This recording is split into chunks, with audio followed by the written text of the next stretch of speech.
गायत्री महामंत्र एक बार मेरे साथ दोहराओ। ओम भूर्भुवः स्वः तत्सवितुर्वरेण्यं भर्गो देवस्य धीमहि धियो यो नः प्रचोदयात्। आदमी किसी भी काम को करता है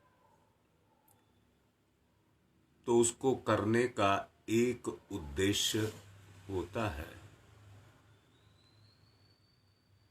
जीवन रूपी कार्य जो उसने अपने जिम्मे लिया है, जीव ने,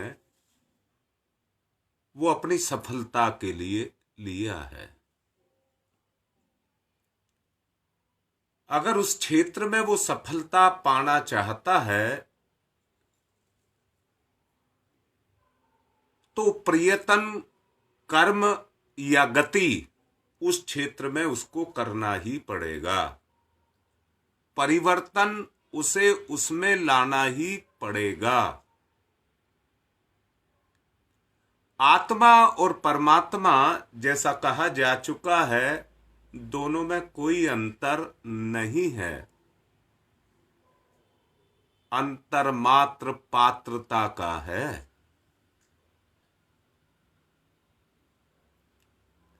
अगर उस पात्रता को हम विकसित कर लें तो विकसित हुई आत्मा ही परमात्मा है। और अगर हम उसको विकसित करना चाहते हैं, दो पैरों से आदमी चलता है, अपनी दुनिया के सब कार्यों को दो पैर दो हाथ से अपने कार्यों को करता है। इसी तरह से इंसान को भी अपने जीवन के लक्ष्य को पूर्ण करने के लिए दो चीज को लेना पड़ता है। एक को कहते हैं सभ्यता और दूसरे को कहते हैं संस्कृति। संसार में सभ्यता है और अंदर जीवन में संस्कार है। सभ्यता एक दिखावा भी हो सकती है, परंतु संस्कार कभी दिखावा नहीं हो सकता।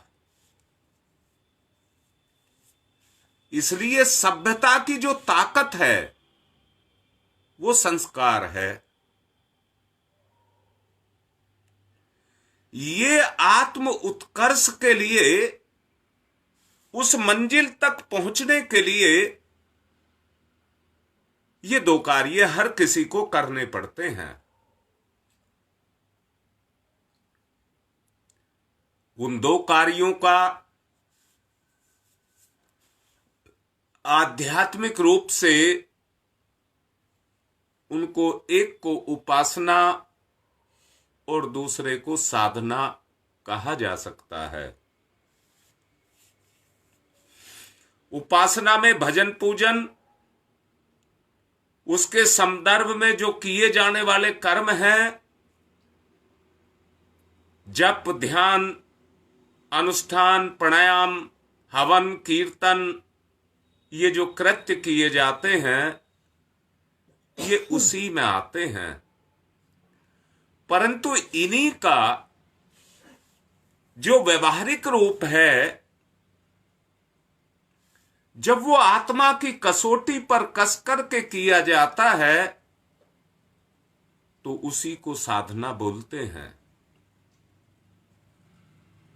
साधना जीवन यापन की चिंतन एवं कर्म परक पद्धति है। उपासना उच्च स्तरीय कक्षा का योगाभ्यास कहलाती है और साधना अपने परिष्कृत स्वरूप की जो स्थिति है उसी को तपश्चर्या कहते हैं। दोनों के समन्वय से ही जीवन लक्ष्य को पूर्णतया प्राप्त करने की या जीवन लक्ष्य की पूर्णता प्राप्ति होती है। एक लक्ष्य पूरा होता है तो वही ईश्वर की प्राप्ति है। उसी को ईश्वर की प्राप्ति कहते हैं। उपासना अंतरंग को परिष्कृत करने के लिए और साधना बहिरंग को सुव्यवस्थित करने के लिए की जाती हैं। अंतरंग और बहिरंग, मैं यहां फिर से कहूंगा, अंतरंग की ही शक्ति जब बाहर निकल करके आती है तो अंतरंग बहिरंग दोनों एक से हो जाते हैं। दोनों का आपस में समन्वय होने लग जाता है। बड़ा ही आत्मिक निवेदन करके कहूंगा,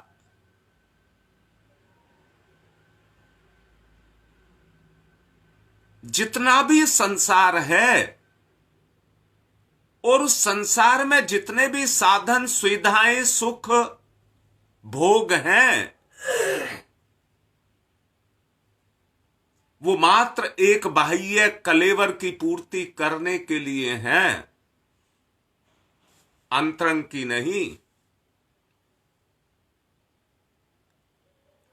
जब हम बाह्य कलेवर की पूर्ति करने लग जाते हैं,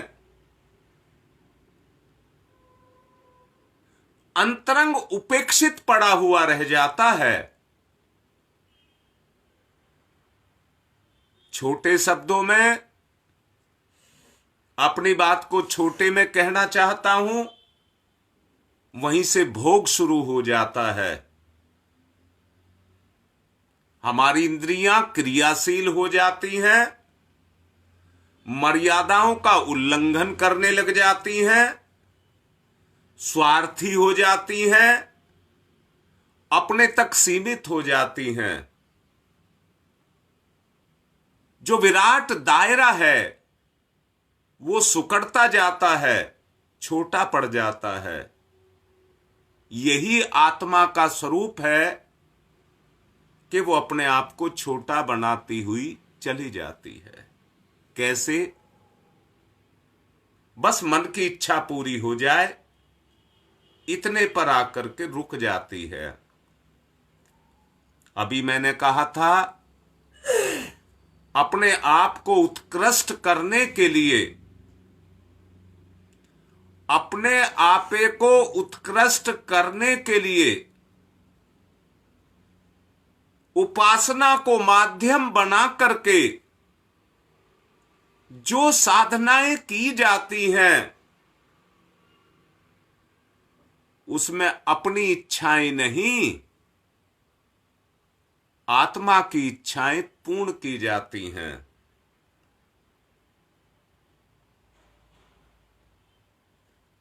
अनवरत रूप से जब हम उपासना करते हैं तो उसका प्रतिफल हमें सुसंस्कारिता के रूप में मिलता है। जैसा मैंने अभी कहा था, अंदर से संस्कार, बाहर सभ्यता। जब सुसंस्कारिता हमारे अंदर पैदा होने लग जाती है, नपा तुला बंधा हुआ जीवन आदर्श के रूप में इस जीव के अंदर से क्रियाशील होने लग जाता है।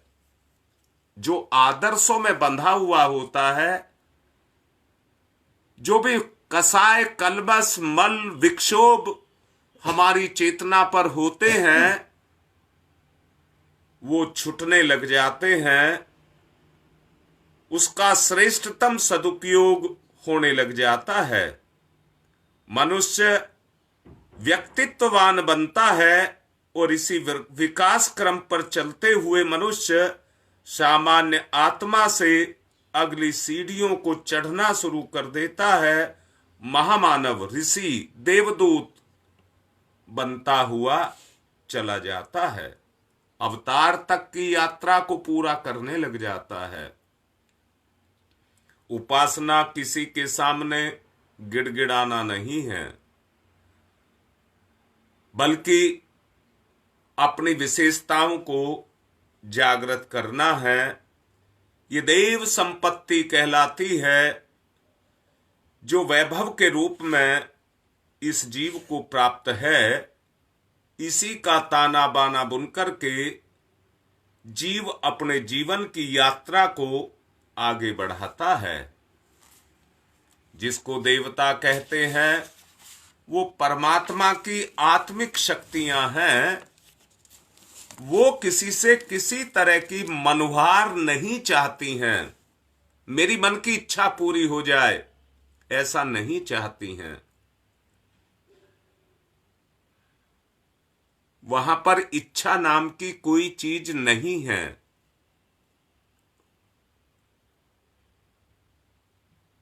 जब हम आत्मिक चरण को यानी कि संस्कार को अंदर से संस्कारिता के रूप में क्रियाशील करते हैं, तो उसके अनुदान अनवरत रूप से हमारे जीव को मिलने लग जाते हैं। जिसके पास जितनी पात्रता है उतने ही अनुदान वो इकट्ठे कर लेता है। आत्म परिष्कार की साधना का उद्देश्य यही है। इस प्रयास में जिसे जितनी सफलता मिलती चली जाएगी, वो उतना ही अपने जीवन में आगे बढ़ता चला जाएगा और संत देव स्तर की स्थिति को प्राप्त होता हुआ चला जाएगा।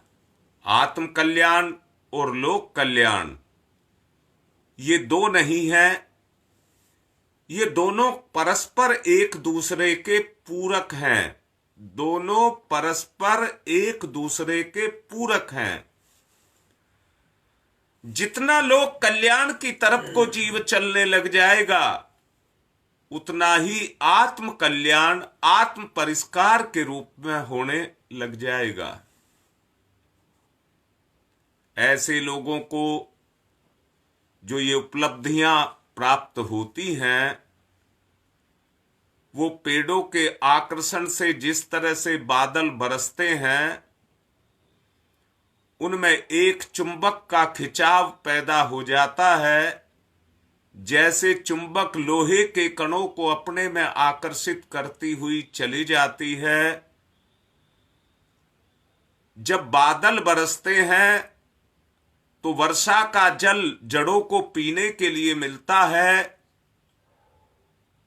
पेड़ों पर पौधों पर बहार आती है, उन पर फूल खिलते हैं और फल आते हैं। उसी खिंचाव के कारण जो अनुदान उसने ऊपर से बादलों से लिए थे, उन बरसे हुए अनुदानों का प्रतिफल है कि उन पर फूल आए और फूल पर फल आए।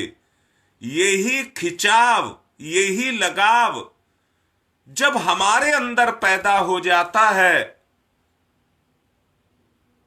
तो हमारे अंदर भी वो आत्मीय गुण जागृत होने लग जाते हैं। आप लोगों ने देखा होगा, जब फूल खिलते हैं तो फूलों की सुंदरता मधुमक्खियों को अपनी तरफ आकर्षित करती है। मधुमक्खियां उन फूलों के पास जाती हैं, परंतु उनका उद्देश्य अपना पेट भरना नहीं है। देव कार्य जो उनके शरीर के द्वारा जो उनको गुण मिला है, उनका गुण क्रियाशील हो जाता है और वो उन पराग के कणों को जो फूलों पर हैं उनको लेना शुरू कर देती हैं और उसको शहद बनाती हैं, जो इस दुनिया के लोक मंगल के लिए, भलाई के लिए काम में आता है। ये मधुमक्खियों का ही परिश्रम है, जो सारी की सारी मिलकर के इस दुनिया को शहद देती हैं। जो उसके उपयोग हैं वो तो आप सब जानते हैं, परंतु मधुमक्खी को उसका कोई लाभ नहीं हुआ। अपने गुण के कारण वो केवल उस शहद को इकट्ठा करती रहती हैं। भगवान ने भी इस जीव को इस संसार में उतारने के लिए अगर आप प्रसन्नता चाहते हैं, आप आनंद चाहते हैं, आप उल्लास चाहते हैं, तो कुछ इस तरह के कार्य हैं, जैसे मधुमक्खी की बात मैंने आपसे कहा कि वो पराग के कणों को इकट्ठा करती है, ऐसे ही हमको भी कुछ इस तरह के आत्मिक कर्म समाज में करने पड़ेंगे कि जिन कर्मों के आधार पर लोक कल्याण की भावना जागृत हो जाए और हम ऐसी उमंग उत्साह पैदा कर सकें। अब मैं आपसे एक बात पूछ रहा हूं, सवाल कर रहा हूं। आज आप सच को देखिए, आज आदमी का पैसे से कितना लगाव है। झूठ नहीं है, सच्चाई है। और मैं इसको मना भी नहीं कर रहा। पहले मैं एक बात को कहूंगा, मधुमक्खी जिन फूलों पर बैठ करके पराग को लेकर के जाती है, वो फूल ज्यादा फलते फूलते हैं, घाटे में नहीं रहते। मधुमक्खी को पराग भी दे दिया और ज्यादा फले फूले।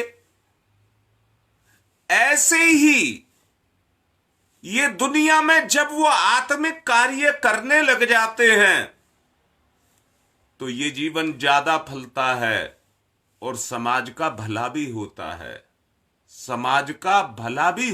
है। मैं दोबारा से कहूंगा, धन का लोभ तो करना चाहिए, परंतु अपनी आवश्यकताओं को पूर्ण करके जो बचे हुए को लोक कल्याण के लिए लगा दे। आवश्यकताएं बहुत नितांत आवश्यक हैं, परंतु उससे भी ज्यादा आवश्यक है लोक कल्याण। अगर दोनों कामों को, जैसा मैंने अभी कहा था, आंतरिक जीवन में संस्कार, बाह्य जीवन में सभ्यता, आंतरिक जीवन में उपासना, बाह्य जीवन में साधना,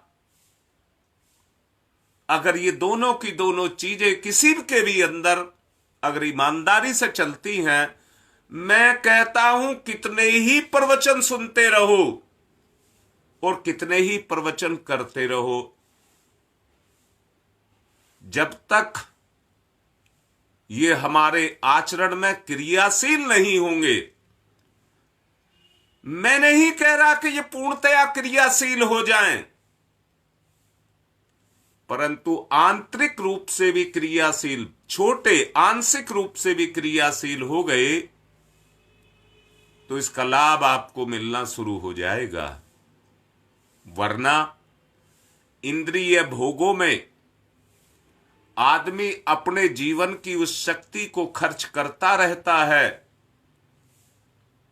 जो इस इंद्रियों के छिद्रों से बाहर निकल करके बर्बाद होती रहती है। जीव को उसका कोई लाभ नहीं मिल पाता। अगर वहां से इस शक्ति को कुछ बचा करके हम आत्मा की तरफ लगाना शुरू कर दें, उसका कुछ अंश आत्मा की तरफ लगाना शुरू कर दें, जैसे मैंने अभी कहा, एक बहन अपने भाई का करती है और एक भाई अपनी बहन का करता है, सेवा करता है, सहायता करता है, तो उसको कितनी शांति और संतुष्टि मिलती है। दूसरी तरफ वही अपने रिश्तों को लूटते हैं तो कितनी अशांति मिलती है। मैं आपसे आत्मिक निवेदन कर रहा हूं, जिस तरह से फूलों के ऊपर तितलियां और भौरे मधुमक्खियां मंडराती रहती हैं, ऐसे ही इंसान भी इस दुनिया के अंदर आकर के अपनी उत्कृष्टता के लिए उसी तरह से मंडराते हुए चले जाएं। जैसे पेड़ पौधे बादलों को खींच लेते हैं और बरसने पर मजबूर कर देते हैं, ऐसे ही हम भी मिलकर के परमात्मा को आकर्षित करके उसकी कृपा को जन सामान्य के ऊपर बरसने के लिए मजबूर कर सकते हैं। सोचो सोचो, अगर यही स्वार्थ का सब सिस्टम चलता रहा तो सच बताओ हम क्या कर लेंगे।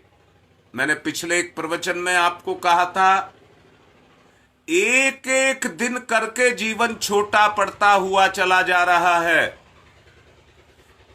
और हम अनवरत रूप से मृत्यु की तरफ बढ़ते हुए चले जा रहे हैं। सच को बताओ, एक दिन खाली हाथ रह जाएंगे और हमको कुछ नहीं मिलेगा, जीवन बर्बाद हो जाएगा।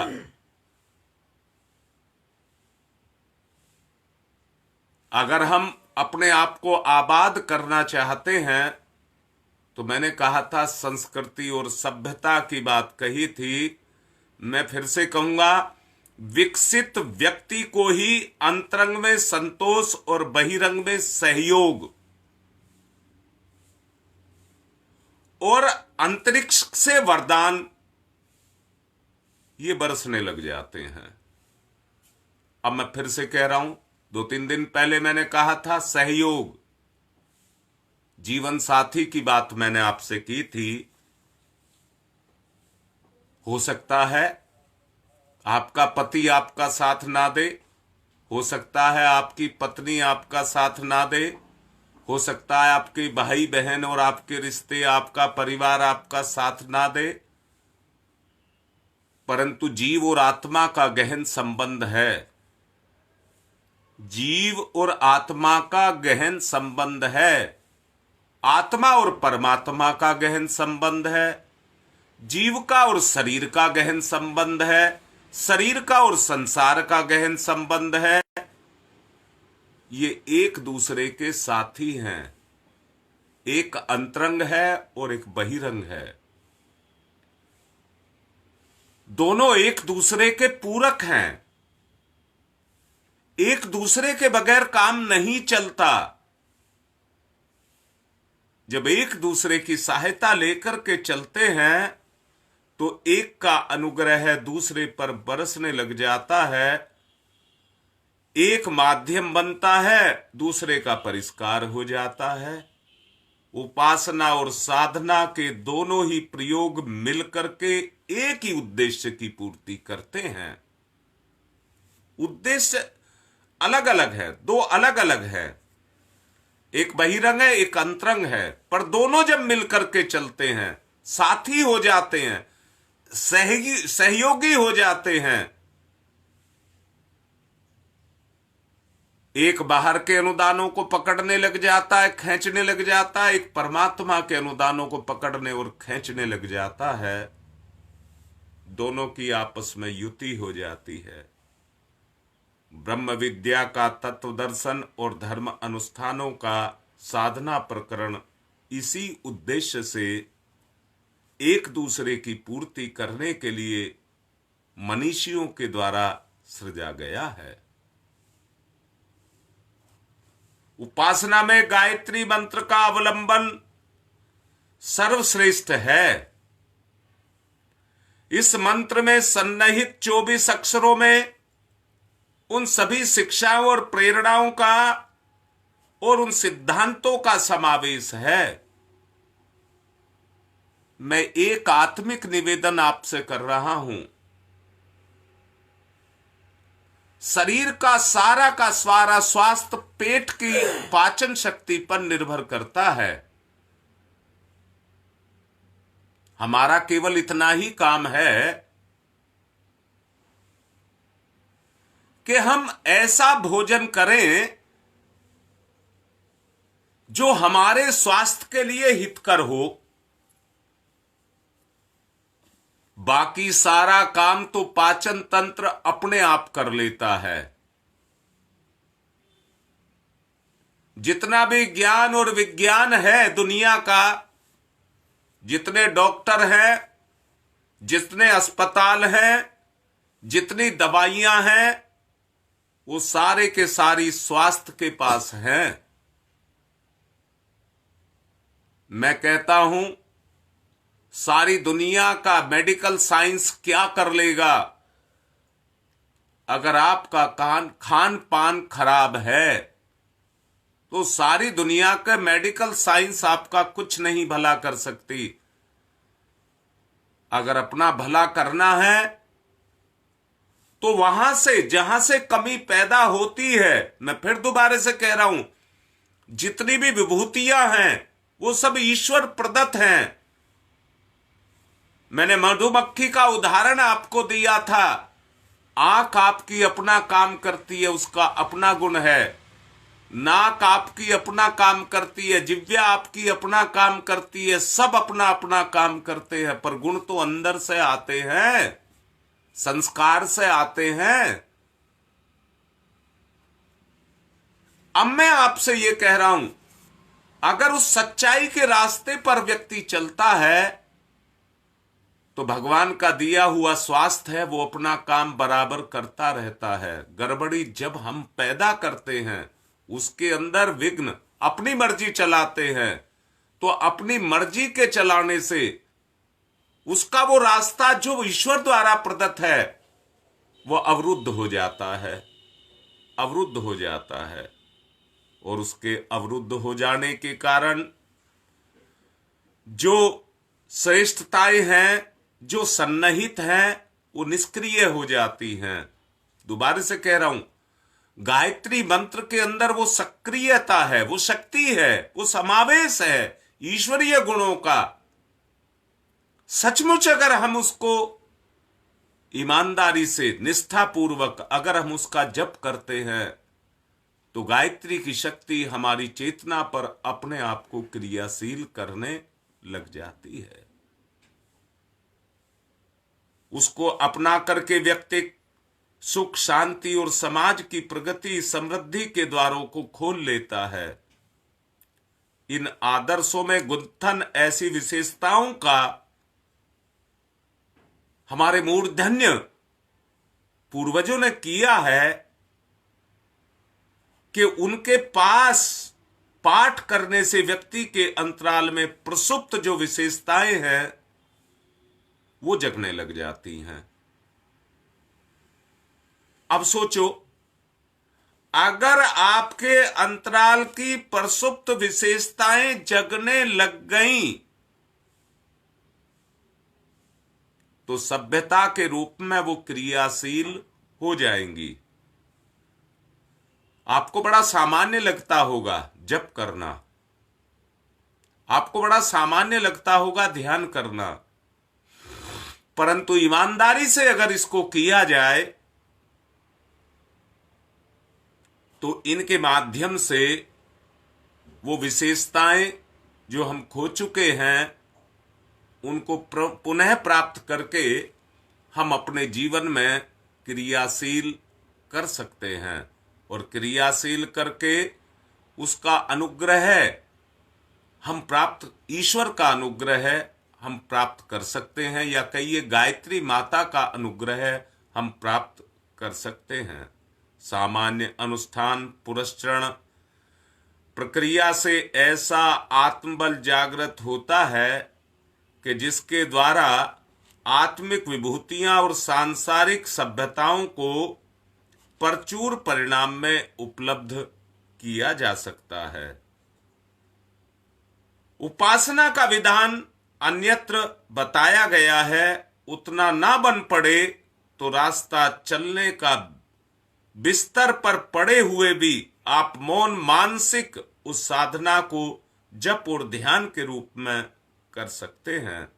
न्यूनतम 24 मंत्र जप कर लेने से आदि शक्ति के साथ उपासना का सूत्र जुड़ता हुआ चला जाता है।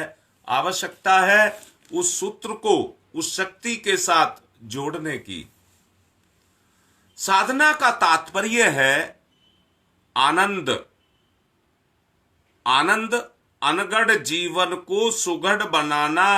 जंगली जानवरों को जिस तरह से उपयोगी बना लेते हैं और उनको पालतू बना लेते हैं, जंगली झाड़ियों को सुरम्य उद्यान के रूप में बना लेते हैं। उनकी झाड़ियों की जगह पर जो उनके गुण हैं उसका उपयोग करते हुए उनको जड़ी बूटी बना लेते हैं। खरपतवार नहीं, उनकी विशेषताओं को लेकर के उनको भी जड़ी बूटी बना लेते हैं और उनका लाभ लेते हैं। तो वो झाड़ी झाड़ी नहीं रह जाती हैं, विकसित करने वाले को अपना लाभ देती हैं। बस इतना है कि उनको ज्ञान होना चाहिए कि जो झाड़ी है, खरपतवार है, उसका हम क्या लाभ उठा सकते हैं। दोबारा से बोल रहा हूं, जो हमारे अंदर विकार पैदा हुए उन झाड़ियों को भी हम जड़ी बूटी बना लें, उनका भी हम लाभ उठाएं और लाभ उठा करके उनका उत्तम से उत्तम प्रयोग हम करते हुए चले जाएं। समझ लेना, जीवन की विभूतियों का सदुपयोग करना ही जीवन का उपयोग कहा जाता है। लगभग वही कुसंस्कारित व्यक्तित्व को संस्कारवान शालीन बनाने के लिए क्रियान्वित करने पड़ते हैं और इसी को साधना कहते हैं। बस हमें यह समझ आ जाए भाई, जो हमारे पास है, जो उपलब्ध है, उसी का ही तो उपयोग करना है हमको। जो हमारे पास है वहीं से हमको चलना है। अगर हम उतने का उपयोग नहीं कहूंगा, सदुपयोग करने लग जाएं तो हम आगे बढ़ने लग जाएंगे। मैं फिर से कहूंगा, आप सब भगवान हैं पर कोई भगवान नहीं है। दोनों बात कही है। आप सब भगवान हैं परंतु कोई भगवान नहीं है। भगवान बन सकते हैं। ये झाड़ झंकार, कटीली झाड़ियां, बुराइयां, इनको हटा दीजिए, आप भगवान बन जाएंगे। भगवान का अनुग्रह सर्वप्रथम उदात्त चिंतन के रूप में प्रकट होता है। आप सोचो, उदात्त चिंतन मैंने कहा है, उदात्त चिंतन कहा है। धनवान धन का उपयोग लोभ में करता है, परंतु उदात्त चिंतन का मतलब क्या हुआ? वो ये देखे, मैं फिर से कहता हूं, ऐसे कितने लोभी हैं जो अपनी मौज मस्ती के लिए, अपने मनोरंजन के लिए कितने धन का खर्च अपने ऊपर सैर सपाटे में, खाने पीने में, उसमें कर देते हैं। काश अगर उसको रोक करके किसी गरीब की जान को बचाया गया होता, या किसी का बच्चे को पढ़ा दिया होता, किसी के स्वास्थ्य की रक्षा कर दी गई होती, किसी को जीवन दे दिया होता, तो सोच करके देखो, अगर हमारा मनोरंजन, सैर सपाटा, जिव्या का भोग अगर ना हमारी पूर्ति होती, मोटा झोटा हमें जैसा भी मिल गया होता, उसमें अपना गुजारा कर लिया होता, पर किसी का भला हो गया होता, तो वो जो धन था उसका सदुपयोग हो गया होता। कृपण व्यक्ति अपने आप को तो बढ़ाना चाहता है, अपने आप तो सुख पाना चाहता है, परंतु किसी को सुखी नहीं देखना चाहता। अब बताओ कैसे आत्म विकास हो? सोच करके देखो, गतिविधियों पर ही सब कुछ टिका हुआ है। उसके उपरांत उपासना कल्पवृक्ष सिद्धियों के रूप में मधुर फल जो हमको देती हैं, वो तभी देती हैं जब उसे हम सही जगह पर लगाते हुए चले जाएंगे। जिसके अंतरंग के अंदर वो भावनाएं उठ करके आई, वो दूसरे का भला नहीं अपना भला करेगा। दूसरे का भला नहीं अपना भला करेगा। बस एक बात देखनी है। क्या बात देखनी है? अपनी शक्ति को पापी को मत दीजिए, अगर पापी को दिया तो वो आपसे लेकर के उसको पाप में लगा देगा। इतना विवेक आपको पैदा करना है। अपनी शक्ति को सदुद्देश्य में सही जगह पर खपाइए। अगर सही जगह पर आपने लगाया तो आप दूसरे का भला करेंगे, आपका भला अपने आप होने लग जाएगा। आत्म परिष्कार, आत्म विकास की स्फूर्णा जितनी उत्कृष्ट, जितनी अगम्य होती है, समझ लेना चाहिए उसके ऊपर उतनी ही मात्रा में भगवान के अनुदान बरसने लग जाते हैं। आवश्यकता एक ही बात की है। मैंने अभी कहा था, उपासना का मतलब आपके चिंतन से है, साधना का मतलब आपके व्यक्तित्व से है। दोनों का निर्माण आपको करना पड़ेगा। ईश्वर का अनुग्रह पूर्णता का लक्ष्य प्राप्त करने के लिए एकमात्र उपाय साधना है। एकमात्र उपाय साधना है। इसे परम पुरुषार्थ भी कहा गया है।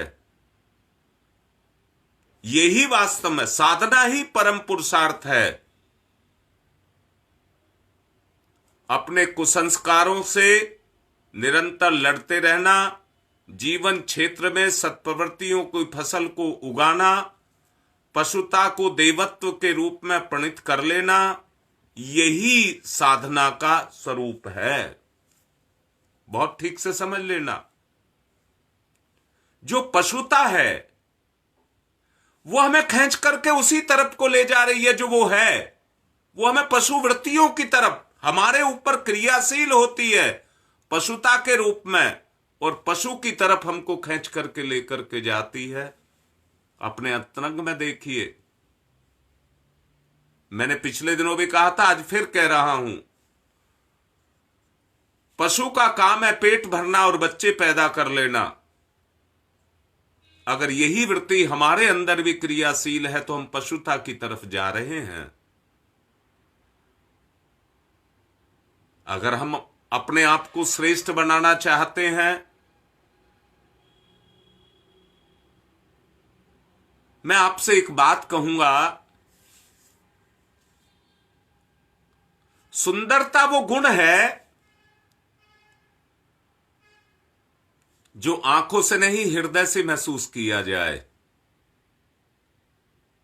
आंख से महसूस करते हो तो तुम फूल बड़ा सुंदर है तो उसको तोड़ लेते हो, और अगर हृदय से महसूस करते हो तो आप उसे तोड़ते नहीं हो, सुरक्षित करते हो, सबको खुशी दे, सबको प्रसन्नता दे। मैं ये कहूंगा, अपनी प्रेयसी से सुंदर भी ये संसार के अंदर ऐसी सुंदरताएं हैं, अपनी प्रेयसी कह रहा हूं, उससे भी सुंदर इस दुनिया के अंदर हैं, परंतु उसको फूल की तरह से तोड़ने की बात नहीं करेगा, उसकी सुंदरता की प्रशंसा करेगा और उसको आगे बढ़ाएगा। परंतु अगर पशुता काम करेगी तो उसको आगे नहीं बढ़ाएगा, वहीं पर उसे कुचल देगा। संसार को सुंदर बनाना है, व्यवस्थित बनाना है, उसके लिए उस पशुता को हमको मिटाना पड़ेगा। विभिन्न जो पूजा उपचार हैं उनके द्वारा मनन, चिंतन, स्वाध्याय, सत्संग जैसे विचारों का मंथन करते हुए आत्म शोधन की जो प्रक्रिया है उसे चलाना पड़ेगा। ये देखते हुए ये जाना जा सकता है कि आपने कितनी प्रगति की है, आपने आत्मिक रूप में कितनी प्रगति की है।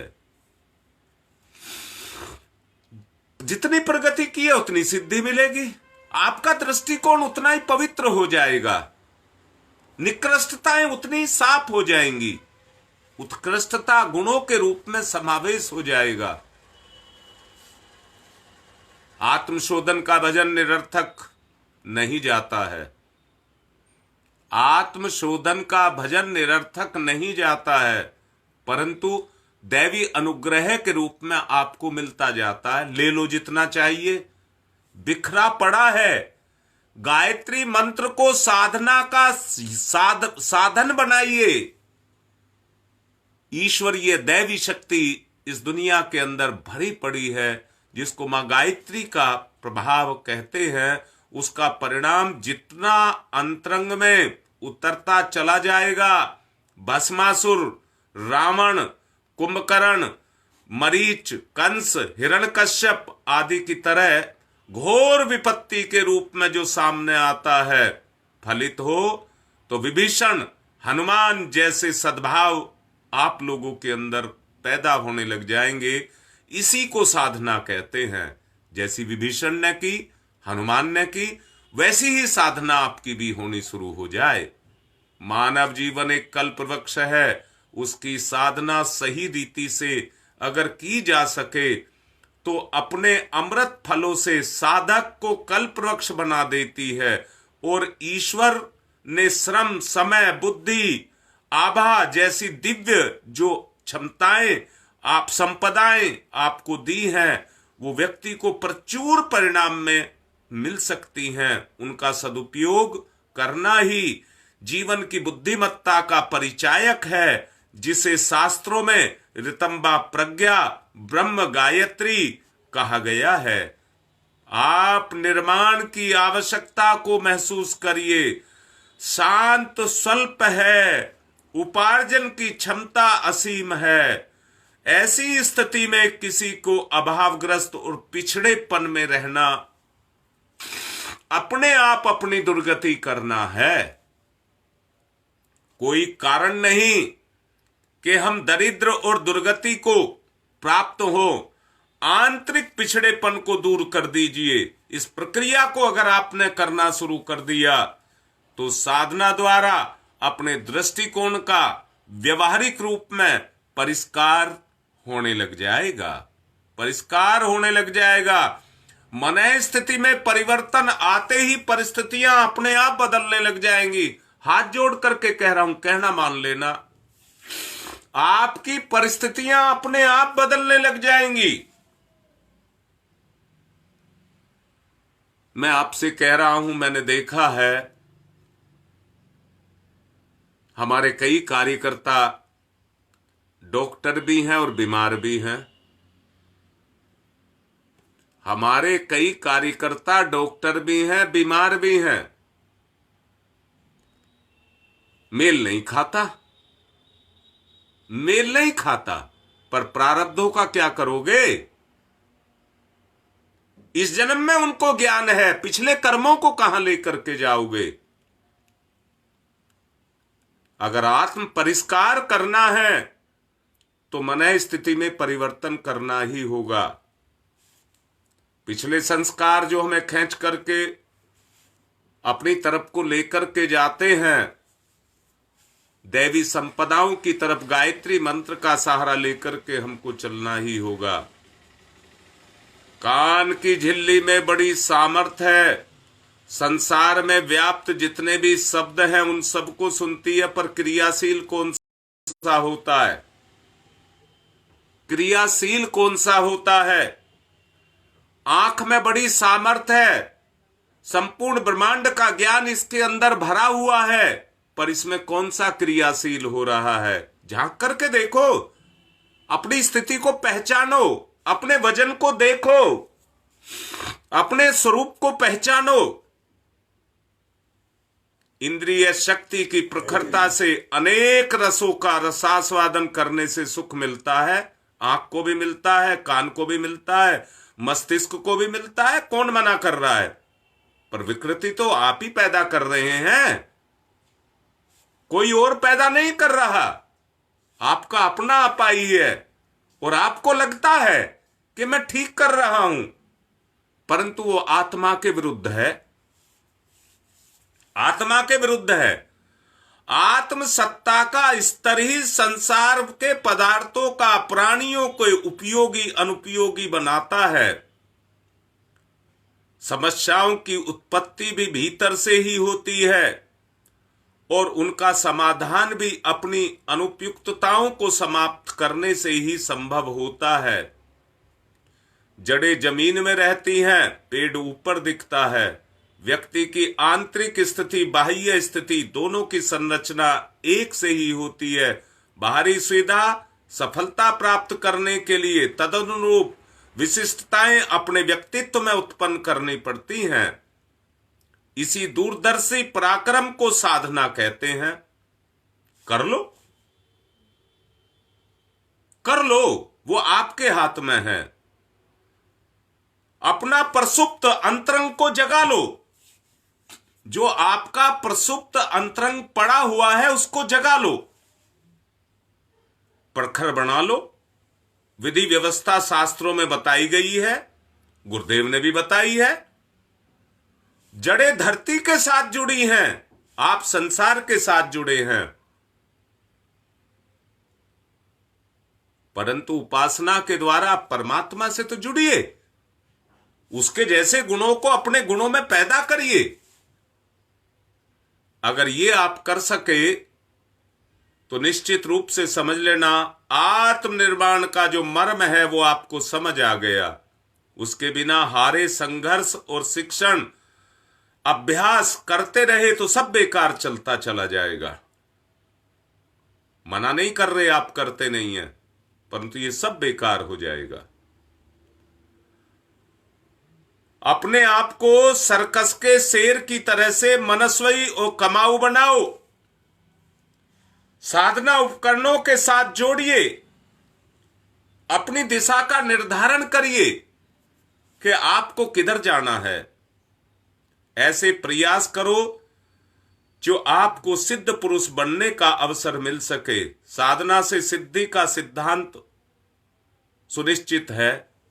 अगर आप करेंगे तो जरूर मिलेगी, कोई रोक नहीं सकता। अगर नहीं मिली है तो हमने किया नहीं है, दिखावा किया है। इसलिए सच में उसको करिए, सच्चाई पर आइए। ये परम पूज्य गुरुदेव का विचार है और हाथ जोड़ करके कह रहा हूं, उनका विचार जिनके अंदर क्रियाशील होगा। परम पूज्य गुरुदेव व्यक्ति नहीं है, इस समय की महाकाल की शक्ति है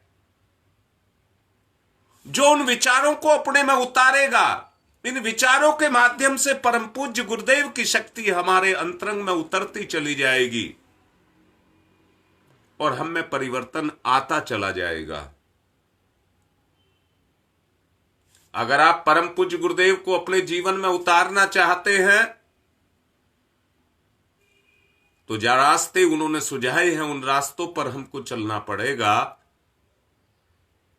गुरुदेव के विचार को समय ज्यादा हो गया है आज तो, इसलिए यहीं पर मैं पूर्ण कर रहा हूं।